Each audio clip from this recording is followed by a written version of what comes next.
Antarctica में बहुत तेजी से बर्फ पिघलने का सिलसिला जारी है। लेकिन इस बर्फ पिघलने के कारण एक बहुत बड़ा हिमखंड यानी बहुत बड़ा आइसबर्ग, वो इतना बड़ा है, अगर उसके आकार की तुलना करें तो वो हमारे हरियाणा से ज़्यादा बड़ा है। ये पूरा आइसबर्ग समुद्र में पिछले 38 साल से तैर रहा है। लेकिन खबर ये है कि ये जो आइसबर्ग है, ये जो हिमखंड है, अब धीरे धीरे जमीन की ओर बढ़ने लगा है। तो इसके बढ़ने से क्या प्रभाव पड़ने वाला है और ये पिछले 38 साल से कहां कहां यात्रा कर चुका है और इसका प्रभाव किस तरीके का उन जगहों पर पड़ा है, ये तमाम जानकारी हम आपको इस वीडियो में देने वाले हैं। इस वीडियो को आखिर तक जरूर देखिएगा। नमस्कार, मैं हूं डॉक्टर सुरजीत सिंह और आप देख रहे हैं महना मिस्ट्री। अगर आपने अभी तक इस चैनल को सब्सक्राइब नहीं किया है तो सब्सक्राइब कर लीजिए और अगर आपको ये वीडियो पसंद आए तो इसको लाइक कीजिए, शेयर कीजिए और कमेंट जरूर कीजिए। तो वैज्ञानिक लगातार इस आइसबर्ग पर नजर बनाए हुए थे क्योंकि ये आइसबर्ग बहुत बड़ा है। इसके आकार के बारे में जैसा कि मैंने आपको बताया कि वैज्ञानिकों का दावा है कि इसका आकार हमारे हरियाणा से भी ज्यादा बड़ा है और ये जिस तरीके से 38 साल में यात्राएं कर रहा है, क्योंकि पिछले कुछ साल से ये एक जगह कीचड़ में फंसा हुआ था, समुद्र की तलहटी से फंसा हुआ था और वहां पर रुका हुआ था और लंबे समय तक वहां पर बना रहा। इसलिए जो वैज्ञानिक थे वो ये मानकर चल रहे थे कि इसे अपनी जगह मिल गई, लेकिन जल्दी ही वहां से भी इसने नाता तोड़ दिया। बहुत लंबा ठहराव था वहां पर, लेकिन वहां से आगे बढ़ते बढ़ते अब दक्षिण महासागर से होते हुए जमीन की ओर ये धीरे धीरे बढ़ रहा है। और आपको तो पता ही है कि समुद्र वैसे भी रहस्यों से भरा हुआ है। धरती पर मौजूद सबसे बड़ा हिमखंड यानी A23A दक्षिणी महासागर से होकर जमीन की ओर धीमी गति से यात्रा कर रहा है। लोग आश्चर्य जता रहे हैं कि बर्फ का यह विशाल टुकड़ा कहां जा रहा है। रास्ते में जिन स्थानों से इसका सामना होना है उनके लिए इसका क्या अर्थ हो सकता है। जैसा कि पहले बताया गया था, A23A साल 2018 में अंटार्कटिका में लार्सन सी आइस शेल्फ से अलग हो गया था। उस समय से A23A दक्षिणी महासागर के विस्तार में बहते हुए एक अनोखी यात्रा पर निकल पड़ा है। और जैसा कि मैंने आपको बताया कि यह आकार में भारत के एक प्रदेश हरियाणा से थोड़ा बड़ा है। दुनिया के सबसे बड़े हिमखंड A23A के आकार प्रकार ने दुनिया भर के वैज्ञानिकों को हैरान कर दिया है।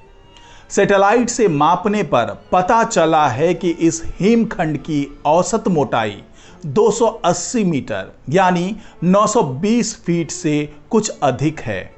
अगर हम इसकी तुलना फ्रांस के एफिल टावर से करें तो ये एफिल टावर भी इससे बस 20 मीटर ही ऊंचा है।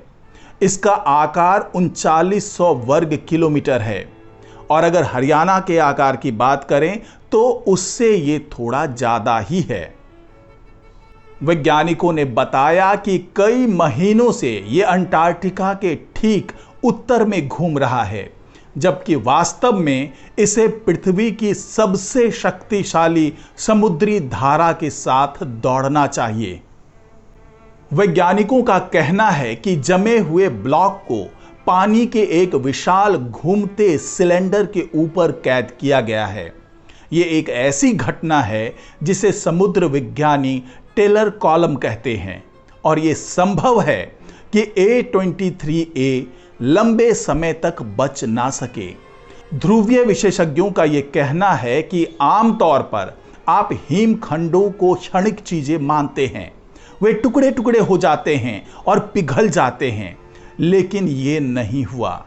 एक शोधकर्ता ने बताया कि A23A वो हिमखंड है जो मरने के लिए तैयार नहीं है। A23A हिमखंड साल 1986 में अंटार्कटिका के तट रेखा से मुक्त हो गया था, लेकिन फिर लगभग तुरंत ही वेडेल सागर के निचले कीचड़ में फंस गया। 3 दशकों तक ये एक स्थिर बर्फ द्वीप था। ये टस से मस नहीं हुआ। ये 2020 तक वहीं पर मौजूद रहा, लेकिन उसके बाद ये फिर से तैरने लगा। इस साल अप्रैल की शुरुआत में A23A ने अंटार्कटिक सर्कमपोलर करंट में कदम रखा। ये वो जगह है जो दुनिया भर में पृथ्वी की सभी नदियों की तुलना में 100 गुना अधिक पानी ले जाती है। इसका उद्देश्य लगभग खरबों टन वजनी चट्टान को दक्षिण अटलांटिक में प्रवाहित करना और निश्चित रूप से खत्म करना था। लेकिन उसके विपरीत A23A कहीं नहीं गया। ये दक्षिण ऑर्कनेय द्वीप समूह के ठीक उत्तर में बना हुआ है और प्रतिदिन लगभग 15 डिग्री एंटी क्लॉकवाइज दिशा में घूम रहा है, और जब तक वो ऐसा करता रहेगा उसके खत्म होने में बहुत ज्यादा समय लगेगा। एक और वैज्ञानिक ने बताया कि समुद्र आश्चर्यों से भरा है और वो डायनामिकल फीचर आपके द्वारा देखी गई सबसे सुंदर विशेषताओं में से एक है। टेलर कॉलम हवा में भी बन सकते हैं। आप उन्हें पहाड़ों के ऊपर बादलों की आवाजाही में देखते हैं। वे एक प्रयोगशाला टैंक में केवल कुछ सेंटीमीटर के पार हो सकते हैं, या इस मामले में बिल्कुल विशाल हो सकते हैं। A23A कब तक अपनी स्पिनिंग टॉप दिनचर्या जारी रख सकता है, इसके बारे में अभी कोई ठोस जानकारी नहीं मिल पाई है। तो ये दुनिया का सबसे विशाल हिमखंड A23A अपनी यात्रा को लेकर के सभी वैज्ञानिकों को आश्चर्य में डाला हुआ है। वैज्ञानिक ये नहीं समझ पा रहे हैं कि इसकी यात्रा का अंत कहां होगा और ये विपरीत परिस्थितियों में भी किस तरीके से अपनी यात्रा को जारी रखे हुए है। साथ ही इसने न सिर्फ अपनी यात्रा को जारी रखा है, बल्कि अपने आकार को भी बनाए रखा है। जिस रफ्तार से इसके बर्फ को पिघलना चाहिए था, उस रफ्तार से इसका बर्फ नहीं पिघल रहा है।